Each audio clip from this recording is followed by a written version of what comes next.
Hey there, my name's Brandon Adams with MarineMax, Jacksonville Beach.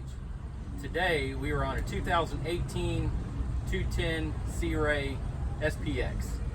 This is a used model. We just took it on trade. So let's start here at the front. You got plenty of bow seating up in the front. As you can see, even being a used boat, this is a super ultra clean boat. It has 46 hours on this boat. So it's been kept in dry stack its whole life. Been very clean, kept up with. It's got a Simrad unit. You got a Rockford Fosgate stereo system with Rockford Fosgate speakers. You got a lot of storage in this boat. You got up here over on this one dash, but you got in-deck storage for things like skis or wakeboards. If you come around to the back, you got storage in the seats.